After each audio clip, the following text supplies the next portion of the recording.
Hello મારા વાલા વિદ્યાર્થી મિત્રો, મારું નામ છે નિતેશ જોગલ અને તમારું સ્વાગત છે એનજે ક્લાસીસ ગુજરાતીમાં. તો વિદ્યાર્થી મિત્રો, આજે આપણે જોવાનું છે ધોરણ 10 વિષય ગણિત અને તેનું ચેપ્ટર નંબર 4. અને ચેપ્ટર નંબર 4 ની અંદર અત્યારે આપણે જોવાનું છે તેનું ઉદાહરણ નંબર 5. હવે ઉદાહરણ 5 જેવા જ જો કોઈ પણ વિડીયો તમે જોવા માંગતા હો તો ચેનલ પર જઈ ત્યારબાદ તેના પ્લેલિસ્ટ ની અંદર જશો એટલે તેમાં ધોરણ 10 અને તેનું ચેપ્ટર 4 નામનું જે પ્લેલિસ્ટ છે એ તમને ત્યાં જોવા મળી જશે.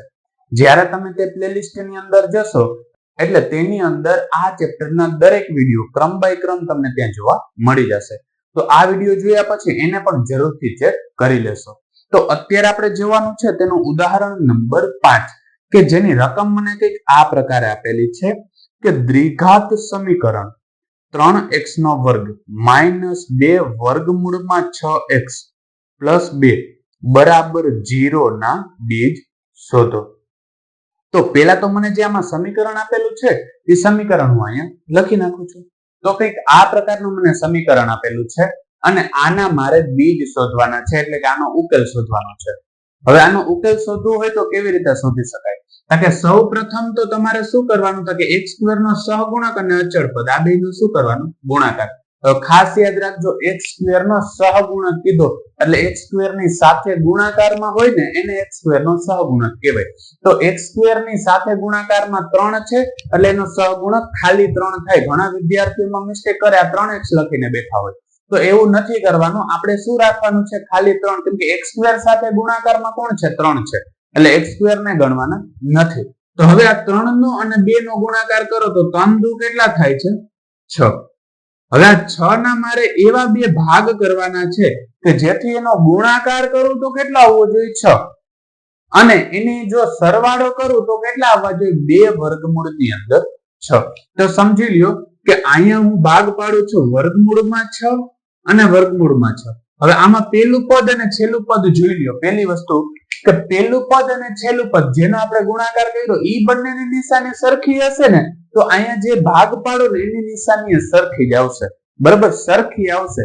પ્લસ ની આવશે, માઇનસ ની આવશે. એ કેની મદદથી ખબર પડે? કે વચ્ચેનું જોવાનું. વચ્ચે માઇનસ હતો એટલે બે પદ કેવા આવશે? માઇનસ. હવે આ સરખી નિશાનીનો તો સરવાળો થાય. વર્ગમૂળમાં 6 પ્લસ વર્ગમૂળમાં 6 એટલે શું થશે? 2 વખત વર્ગમૂળમાં 6 થાય એ આવે છે અને નિશાની માઇનસ ની હતી એટલે માઇનસ. અને વર્ગમૂળમાં 6 ગુણ્યા વર્ગમૂળમાં 6 કરો ને તો વર્ગમૂળમાં 6 નો શું થાય? વર્ગ થાય. એટલે વર્ગ અને વર્ગમૂળ ઉડી જાય એટલે આપણે ગુણાકાર કરીએ તો કેટલા જોવા મળે છે? 6 જોવા મળે છે. હવે આના જો હું ભાગ પાડું તો અહીંયા મને આપેલું છે 3x નો વર્ગ એટલે હું લખીશ 3x નો વર્ગ. હવે આ જે પદ છે ને એ મારે મૂકવાનું. માઇનસ વર્ગમૂળની અંદર 6 ચલ તરીકે x આપ્યો તો એટલે x માઇનસ અહીંયા શું આવશે? વર્ગમૂળની અંદર 6 ચલ તરીકે x અને પ્લસ કેટલા આપ્યા છે? 2 બરાબર 0. હવે મારે શું કરવાનું છે કે આ બે પદમાંથી કોમન કાઢવાનું અને પછી આ બે પદમાંથી કોમન કાઢવાનું છે. હવે જો આ બંનેમાંથી મારે કોમન કાઢવાના છે તો જો આને લખવું હોય વર્ગમૂળમાં 6 ને તો આમ લખાય વર્ગમૂળમાં 3 ગુણ્યા વર્ગમૂળની અંદર 2. કેમ કે 3 દુ કેટલા થાય? 6 એટલે અહીંયા 6 આવી જાય. અને 3 છે એને આમ જ લખી શકાય વર્ગમૂળમાં 3 ગુણ્યા વર્ગમૂળમાં 3. બરાબર, કેમ કે વર્ગમૂળમાં 3 ગુણ્યા વર્ગમૂળમાં 3 કરો એટલે શું થશે? કે વર્ગમૂળમાં 9 ને 9 નું વર્ગમૂળ કાઢો તો પાછું કેટલું મળે? 3. એવી રીતે યાદ ના રાખો તો ગમે એ સંખ્યાનો 2 વાર ગુણાકાર થાય ને એટલે મૂળ સંખ્યા આવે વર્ગમૂળ વાળી. હવે વર્ગમૂળમાં 3 ગુણ્યા વર્ગમૂળમાં 3 એટલે શું થશે? કે આવું થશે ને વર્ગમૂળમાં 3 અને એનો વર્ગ, તો વર્ગ ને વર્ગમૂળ ઉડી જાય તો પાછું શું આવી જાય? 3. હવે જોઈએ તો આ બંનેમાં અહીંયા વર્ગમૂળમાં 3 છે ને આમાં વર્ગમૂળમાં 3 છે એટલે કોમન કોણ નીકળશે? વર્ગમૂળમાં 3. એના સિવાય આમાં પણ x છે ને આમાં પણ x છે તો અહીંયા શું વધશે? x. હવે કાઉન્સની અંદર શું વધે? કે અહીંયા એક વખત વર્ગમૂળમાં 3 વધ્યા એટલે લખું વર્ગમૂળમાં 3. હવે આમાં x નો વર્ગ એટલે 2 વખત x હતા એમાંથી એક વખત x કોમન નીકળી ગયો એટલે એક વખત x વધ્યો. અહીં માઇનસ છે એટલે માઇનસ. આમાં વર્ગમૂળમાં 3 એક વખત કોમન નીકળી ગયા એટલે વધ્યું શું છે? કે વર્ગમૂળની અંદર 2. હવે હું આગળ સાદું રૂપ આપું તો અહીંયા માઇનસ છે ને એટલે કરું છું માઇનસ. આને સેમ ટુ સેમ રીતે આવી રીતનું લખી શકાય વર્ગમૂળમાં 3 ગુણ્યા વર્ગમૂળમાં 2. અને આ 2 ને લખવા હોય તો આમ લખાય ને વર્ગમૂળમાં 2 ગુણ્યા વર્ગમૂળમાં 2. કેમ કે એ પદને આવી જ રીતે આપણે 2 વાર લખ્યું છે.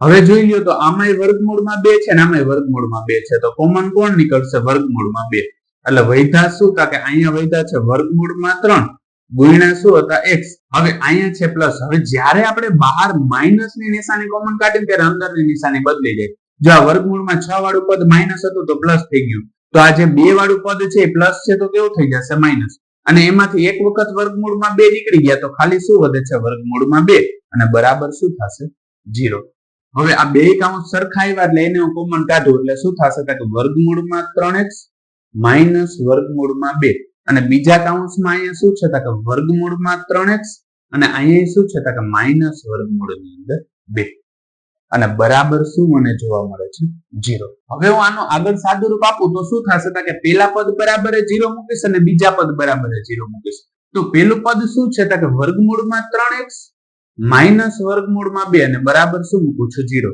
એવી જ રીતનું બીજું પદ પણ એ જ છે કે વર્ગમૂળમાં 3x માઇનસ વર્ગમૂળમાં 2 અને બરાબર 0 હવે આ વર્ગમૂળમાં 2 આ બાજુ માઇનસ છે આ બાજુ આવશે તો પ્લસ એટલે થશે વર્ગમૂળમાં 3x બરાબર વર્ગમૂળમાં 2 આ વર્ગમૂળમાં 3 ગુણાકારમાં છે આ બાજુ જાય તો ભાગાકારમાં એટલે x બરાબર શું થાય વર્ગમૂળમાં 2 એના છેદમાં વર્ગમૂળમાં 3 હવે આ રીતે લખો ને તો એ હાલે અથવા તો તમે આવી રીતના લખી શકો કે x બરાબર આખે આખું એક વર્ગમૂળની અંદર જ લખી નાખો કે વર્ગમૂળમાં 2 ના છેદમાં 3 આખે આખા વર્ગમૂળમાં આવી ગયો એટલે આ 2 નો મતલબ શું થાય સરખો જ થાય સેમ ટુ સેમ આમાં જ લાગુ પડશે કે વર્ગમૂળમાં 2 આ બાજુ માઇનસ હતો આ બાજુ જાય તો પ્લસ એટલે થશે વર્ગમૂળમાં 3x બરાબર વર્ગમૂળમાં 2 3 ગુણાકારમાં છે આ બાજુ જાય તો ભાગાકારમાં એટલે x બરાબર શું થાય વર્ગમૂળમાં 2 ના છેદમાં વર્ગમૂળમાં 3 હવે વર્ગમૂળ છે ને આ બંને વચ્ચે મેં એક જ રાખી દીધું છે એટલે શું આવી જશે 2 ના છેદમાં 3 એટલે આના આપણે બીજ શું મળે કે વર્ગમૂળમાં 2 ના છેદમાં 3 અને વર્ગમૂળમાં 2 ના છેદમાં 3 એટલે બંને બીજ કેવા જોવા મળે છે સમાન જોવા મળે છે તો વિદ્યાર્થી મિત્રો આજ માટે બસ એટલું જ જો તમને અમારો આ વિડીયો પસંદ આવ્યો હોય તો વિડીયોને લાઈક કરીને ચેનલને સબસ્ક્રાઇબ કરવાનું ન ભૂલતા કારણ કે જ્યારે તમે વિડીયોને લાઈક અને ચેનલને સબસ્ક્રાઇબ કરો છો ત્યારે અમને મોટિવેશન મળે છે અને આ જ પ્રકારના વિડીયો અમે તમારા માટે બનાવી શકીએ છીએ ધન્યવાદ